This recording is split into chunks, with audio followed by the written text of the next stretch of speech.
ॐ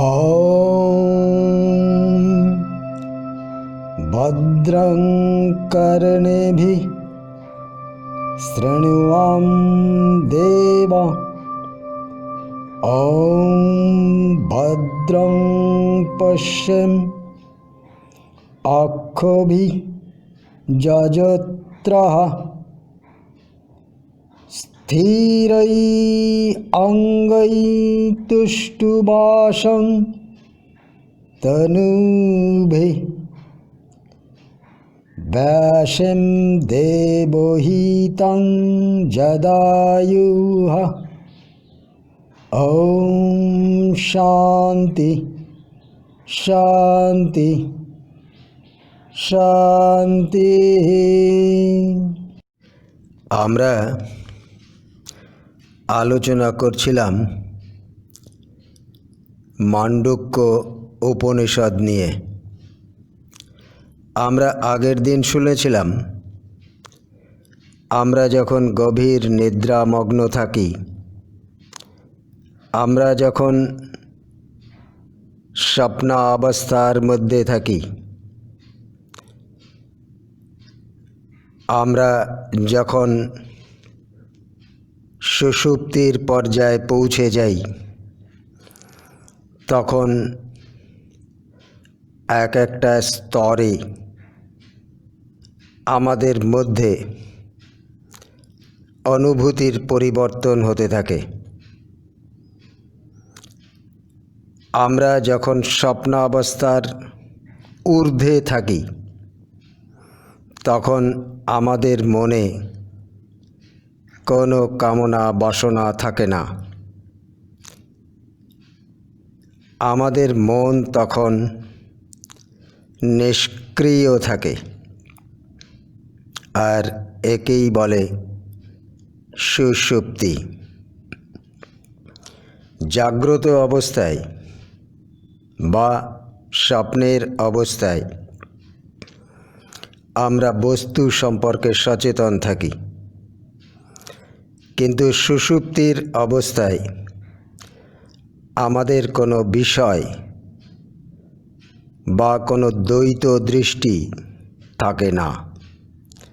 তখন সবই এক, শুধুই এক। কিন্তু এই সুষুপ্তির অবস্থায় আমরা বেশিক্ষণ থাকতে পারি না।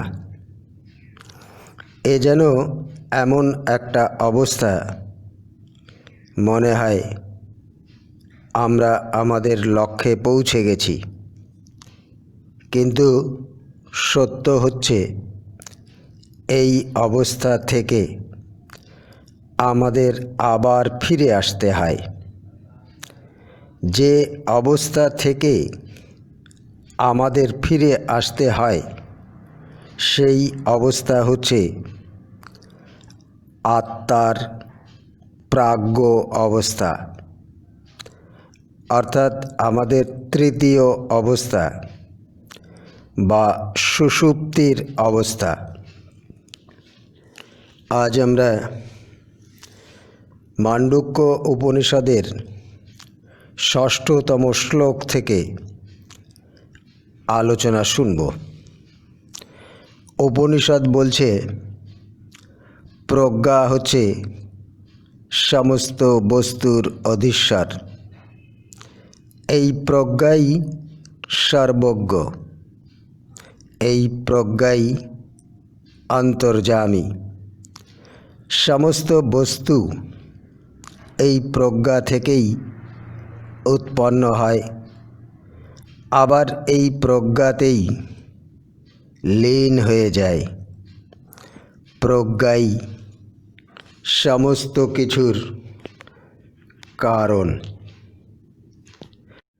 প্রজ্ঞার সমার্থক শব্দ হচ্ছে আত্মা, অর্থাৎ আত্মাই সর্বেশ্বর, আত্মাই সব কিছুর অধীশ্বর এবং আত্মাই সব কিছুর নিয়ন্তা। জাগ্রত, স্বপ্ন বা সুষুপ্তির অবস্থাতে আমি সব কিছুর অধীশ্বর। আত্মা যেহেতু সমস্ত জ্ঞানের উৎস, তাই আত্মাকে বলা হয়ে থাকে সর্বজ্ঞ। এই আত্মাই আমাদের অন্তরে নিহিত। এই আত্মাই অন্তর্যামী। এই আত্মা আমাদের সকলের হৃদয়ে বিরাজিত। ইনি সর্বত্র সর্ববস্তুতে বিরাজ করছেন। আত্মাই সব কিছুর কারণ, আত্মাই সব কিছুর উৎস। এই আত্মাকেই উপনিষদ বলছে ব্রহ্ম। আর ব্রহ্ম ছাড়া কোনো কিছুর অস্তিত্ব নেই। আত্মাই সমস্ত বস্তুর উৎপত্তি ও বিনাশের কারণ। আমাদের জন্ম মৃত্যুর জন্য এই আত্মাই দায়ী।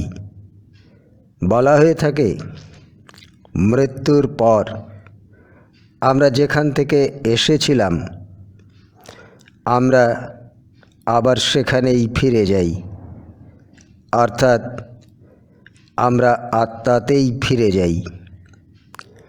বুদবুদ যেমন সাগরের জলের বুকে তৈরি হয়, আবার সেই জলের সঙ্গেই মিলিয়ে যায়, একইভাবে প্রাণী বা ভূত বা সমস্ত বস্তু একই উৎস থেকে আসে, আবার একই উৎসে ফিরে যায়। উপনিষদ বলছে সত্য এক ও অপরিবর্তনীয়। নাম ও রূপের ভিন্নতার জন্য আমরা একে বহু হিসেবে দেখি। অলংকার ও সোনার মধ্যে কোনো পার্থক্য নেই। মাটি ও কলসির মধ্যেও কোনো পার্থক্য নেই। দৃশ্যমান জগৎ ও আত্মার মধ্যেও কোনো পার্থক্য নেই। ক্ষণস্থায়ী বস্তুর মধ্যে বৈচিত্র্য আছে, কিন্তু চিরস্থায়ী বস্তুর মধ্যে কোনো পার্থক্য নেই।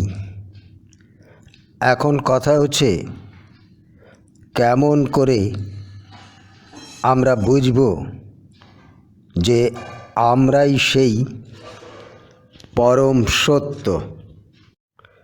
বেদান্ত বলছে তুমি যদি নিজের অস্তিত্বে বিশ্বাস করো আর পরম সত্য বলতে যদি এক ও অভিন্ন বুঝে থাকো, তবে যেন তুমি নিজেকে কখনো আলাদা করতে পারবে না সেই পরম সত্য থেকে। আর শুধু বিশ্বাস করলেই হবে না। আমরা যতক্ষণ না সেই পরম সত্যের সঙ্গে একাকার হয়ে যাচ্ছি, ততক্ষণ আমাদের মূল অস্তিত্বের বোধ জাগ্রত হবে না। এখন কথা হচ্ছে এই অস্তিত্বের বোধ জাগবে কী করে? যে সত্য থেকে আমি নিজেকে পৃথক ভাবি, এই যে ভাবনা, এটা আমাদের অজ্ঞান। এই অজ্ঞানতা থেকেই আমাদের দ্বৈত ভাবনার শুরু। কিন্তু পরম সত্তা কখনোই দুটি হতে পারে না। আমাদের সবার মধ্যে সেই একই সত্তা বিরাজ করছে। আর দ্বৈত ভাবনা থেকেই আমাদের সকল দুঃখের শুরু। আমাদের ভেদ বুদ্ধি আমাদের সমস্ত যন্ত্রণার কারণ। উপনিষদ বলছে জীবাত্মা ও পরমাত্মা এক ও অভিন্ন। মান্ডুক্য উপনিষদের 7ম শ্লোকে বলা হচ্ছে, তুরীয় অবস্থা অন্তরস্থ সমস্ত ঘটনা সম্পর্কে সচেতন নন। তুরীয় তৈজস নন। তৈজস অর্থাৎ তেজ বিকার, যা রজগুণ থেকে উৎপন্ন হয়ে থাকে। বাইরের ঘটনা সম্পর্কে তুরীয় অবস্থা সচেতন নন। অর্থাৎ তুরীয় অবস্থায় আমাদের বাইরের বিশ্বের সঙ্গে কোনো সম্পর্ক থাকে না। এমনকি আমাদের জাগ্রত ও স্বপ্ন অবস্থার মাঝামাঝি কোনো কিছু সম্পর্কেও সচেতন থাকে না। এই তুরীয় অবস্থা আবার সুষুপ্তির অবস্থার যে প্রাজ্ঞ, তা তিনি নন। ইনি সর্বজ্ঞ নন, আবার অচৈতন্য নন। ইনি অদৃশ্য, লৌকিক ব্যবহারের অতীত।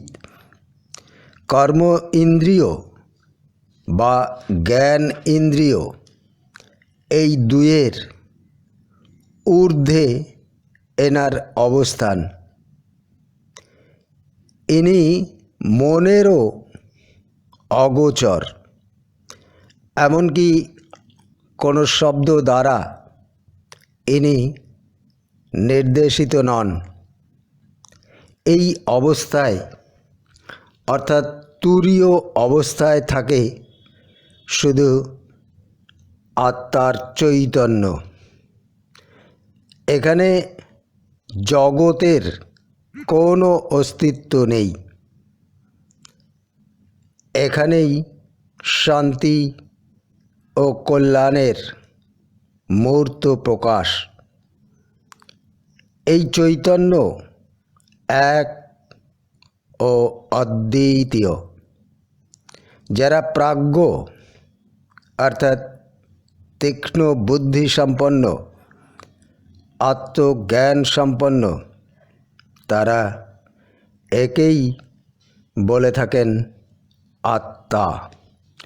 এই আত্মাকেই আমাদের উপলব্ধি করতে হবে। আত্মাকে কখন আমরা উপলব্ধি করতে পারব? উপনিষদ বলছে প্রপঞ্চ উপশমং, অর্থাৎ যখন আমাদের প্রপঞ্চের উপশম হবে তখন আমরা আত্মাকে উপলব্ধি করতে পারব। প্রপঞ্চ কথাটার মানে হচ্ছে এই অনিত্য দৃশ্যমান জগৎ, আর উপশমং কথাটার অর্থ হচ্ছে দূরীভূত হওয়া বা অস্বীকার করা। এই যে দৃশ্যমান জগৎ আমাদের সামনে ইন্দ্রিয়ের মাধ্যমে পরিস্ফুট হচ্ছে, এই যে পঞ্চভূতের গড়া জগৎ, একে যখন আমরা অস্বীকার করতে পারব তখন আমরা আত্মাকে উপলব্ধি করতে পারব। এই জগৎ নাম রূপ ছাড়া কিছুই নয়। এই নাম রূপ বর্জিত হলে অবশিষ্ট থাকে একত্ব বোধ। এই একত্ব বোধেই শান্তি, আনন্দ, শান্তম, শিবম অদ্বৈতম। সাধারণভাবে আমরা একে অপরের সঙ্গে দ্বন্দ্বে লিপ্ত থাকি, কিন্তু যেখানে দুই বলে কিছু নেই সেখানে কোনো দ্বন্দ্বও নেই, সেখানে কেবল আনন্দ আর শান্তি। একেই বলে তুরীয় অবস্থা, যা আমাদের চতুর্থ অবস্থা। ব্রহ্মের এই অবস্থাই আমাদের প্রকৃত অবস্থা। এই অবস্থাই আত্মার প্রকৃত অবস্থা। এই অবস্থাকে আমাদের জানতে হবে। এই চতুর্থ অবস্থাকে, তুরীয় অবস্থাকে আমাদের উপলব্ধি করতে হবে। এখন কথা হচ্ছে, এই আত্মাকে জানবে কে? এই আত্মাকে উপলব্ধি করবে কে? কোনো কিছু জ্ঞাত হতে গেলে একজন জ্ঞাতা চাই। তো আমার যদি কোনো পৃথক সত্তা না থাকে, তবে এই আত্মাকে বা জ্ঞেয় বস্তুর জ্ঞাতা কে হবেন? আচার্য শঙ্কর বলছেন, আমরা যে নিজেরাই আত্মা, এই জ্ঞান একমাত্র আত্মাতেই জ্ঞাত হতে পারে। আমাদের আত্মা সম্পর্কে অজ্ঞানতা দূর হলেই আত্মাকে জানা যাবে। গৌড়পাদ বলছেন, দ্বিতত্ত্বের ধারণা যখন আমাদের দূরীভূত হয়, তখন আত্মা জ্যোতির্ময় রূপে প্রকাশিত হন। আর আত্মার এই জ্যোতি ছটা দ্বারা সকল বস্তুর মধ্যে ঐক্য দর্শন সম্ভব হয়। মানুষ যখন তুরীয় অবস্থায় উপনীত হয়, তখন তার সমস্ত অজ্ঞান দূর হয়। তখন ইন্দ্রিয় গ্রাহ্য এই যে দৃশ্যমান জগৎ, তা মিলিয়ে যায়, আর ব্রহ্ম একীভূত অবস্থায় প্রকাশিত হন। তাই তুরীয় অবস্থায় আমরা সবাই মুক্ত। তুরীয় অবস্থায় আমরা দ্বন্দ্বহীন। তুরীয় অবস্থায় আমরা কোনো কিছুর সঙ্গে লিপ্ত থাকি না। তখন আমি অপরিবর্তনীয়, স্বতন্ত্র, অদ্বিতীয় সত্তা। তখন মনে হয় আমি সকলের মধ্যে বিরাজিত এক ও অভিন্ন আত্মা। আজ এই পর্যন্ত। পরবর্তীতে আমরা অষ্টম শ্লোক থেকে শুনব। মান্ডুক্য উপনিষদে মাত্র 12টি শ্লোক। আজ পর্যন্ত আমরা 7টি শ্লোকের সংক্ষিপ্ত বক্তব্য শুনে নিলাম। আসলে এই বিষয়টি ভীষণ গভীর। বিশেষ করে তুরীয় অবস্থা জ্ঞাত হওয়া বাইরের বিষয় নয়, এটি অন্তরের বিষয়। তাই আমাদের অন্তর যত স্বচ্ছ হবে, তুরীয় অবস্থার চিত্র তত স্পষ্টভাবে আমাদের অন্তরে ধরা পড়বে। নতুবা এইসব বিষয় আমাদের কাছে বিস্বাদ লাগবে। যাই হোক, আজ বাক্যের বিরাম দিলাম। পরের দিন আমরা আবার এই বিষয়ের গভীরে প্রবেশ করব। এই পর্যন্ত আমরা যা শুনলাম তা যেন আমরা মনন করতে থাকি। ওম শান্তি শান্তি শান্তি।